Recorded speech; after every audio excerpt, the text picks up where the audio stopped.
Season 2 of Flag on the Play. Love, go! Yo, that's right, Internet. We're back. Paul and Hugh, and we're the Truth Fairies. We're coming with a whole new season. But before that, we had a wicked summer vacation. It was amazing. That's right. To fulfill a community service requirement, me and Paul did internships as junior reporters at a newspaper in Rome. It ruled. We solved an art crime, we tracked down a couple fossils, and we met a Roman centurion that lived in the catacombs underneath the Colosseum. They've been alive for 400 years. Pretty much it was the best summer ever. So fact number one, Flag Nation, is that the Dallas Cowboys are playing the New York Giants this coming Wednesday the 5th. It's going to be super exciting for people who like those teams. I don't really like them. But more importantly, Tony Romo, you haven't heard from him much this offseason. Usually he's in the media doing something. Usually people are talking about Tony Romo. Is he going to do it this year? And I think I know why. I have a pretty authoritative website that used to be hosted on GeoCities, and it has a lot of information on a phenomenon I like to call the doppelganger. And I think that in this case, Tony Romo may have been replaced by a doppelganger in order to make sure that Jerry Jones can control him. Fact number one with doppelgangers, they're your complete and perfect double. Second thing about doppelgangers is that if you see a doppelganger, you have to kill them on sight because they will kill you. Everyone knows that. Dude, do you have like another brother? No, what?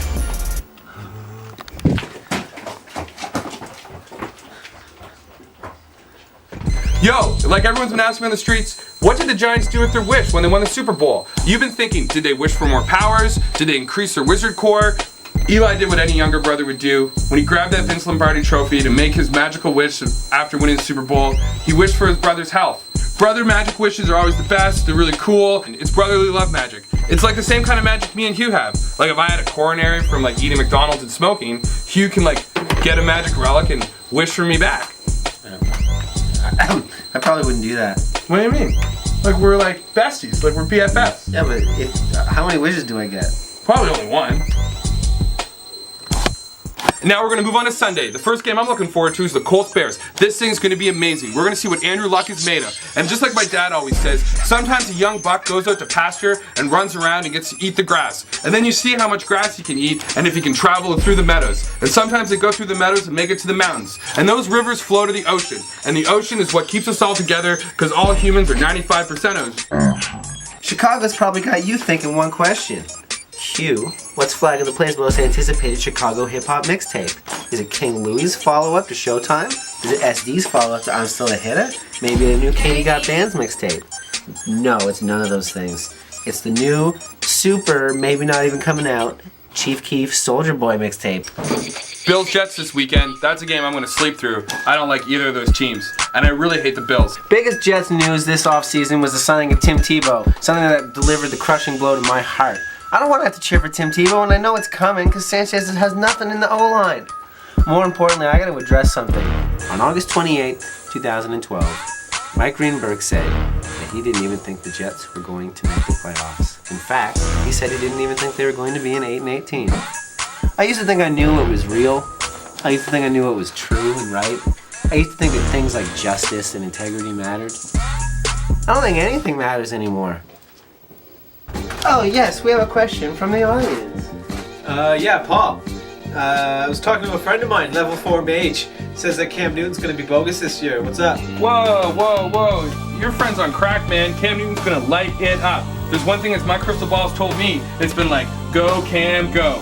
Cam Newton's got it going. I got this crystal ball, like when me and Hugh were on a wicked adventure in Italy. It tells the future pretty good.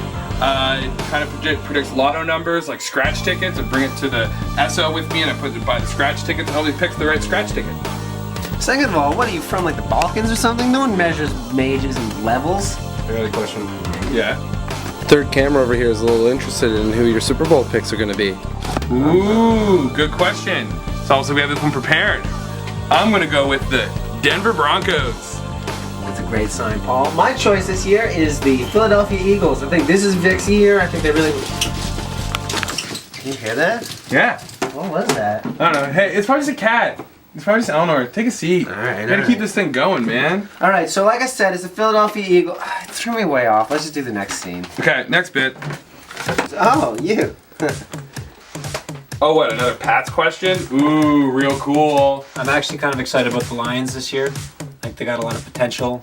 They got the Megalodon, Stafford, keys to success. Well, what's your question there, buddy? My question is, how do you think the Browns are going to do this year? It's an excellent question. As you know, this week there's a matchup between the Arizona Cardinals and the Cleveland Browns. We're confident that they are the two teams we are going to mention least this season, except maybe the Kansas City Chiefs, and we're coming for you next. That's why, as of this, the first episode of the second season of the Flag on the Play, we are officially retiring with the Cleveland Browns and the Arizona Cardinals from the Who Cares report. They'll never be Who Cared again, because we just don't think we're ever going to talk about them again. We don't care about those teams. Don't care about them one little bit. Never gonna watch a game. Not one game. We're never gonna bring them up again. Even Kevin if this. Cobb, John Skelton, Colt McCoy, what's his name? Brandon Wheaton. There you go. There's the quarterbacks for those teams. Never going to talk about them again. There's one game this week that's gonna be more exciting than a cat and a cat carrier. That's right, it's the 49ers versus the Green Bay Packers. I'm going with the 49ers in this one because I think the 49ers are going to be rad shit this year. They made it really far in the playoffs last year, and they powered up some new silver skulls. That's right, they made the trip to Argentina, they found that last skull, and they're using it to power their generators. San Francisco needs to power a lot of generators. It's a weird sort of like Texler coil sort of strategy they use to keep Alex Smith up and throwing wicked. I'm going with the 49ers in this one, and me and my best friend Hugh, that's their total can salute. This year's themes are about friendship.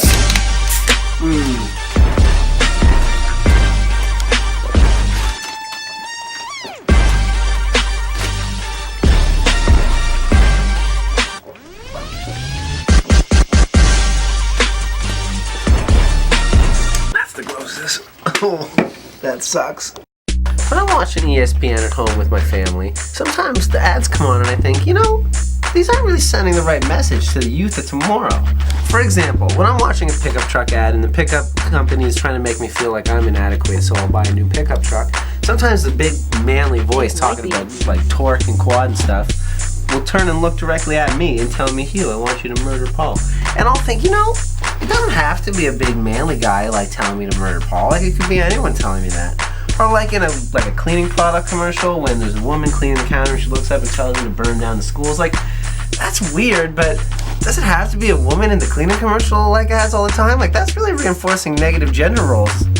I feel like anyone could probably be telling me to murder Paul, and I would probably do it. It doesn't have to be a guy. Anyone can tell me to burn down an orphanage. It doesn't have to be a woman. Yeah. I think that the ads on ESPN are full of horse garbage, and they're trying to control your minds. That's why you should blow up your television and send me $50. That's right. Send Hugh $50. We're out of here. We're coming back at you. Full new season.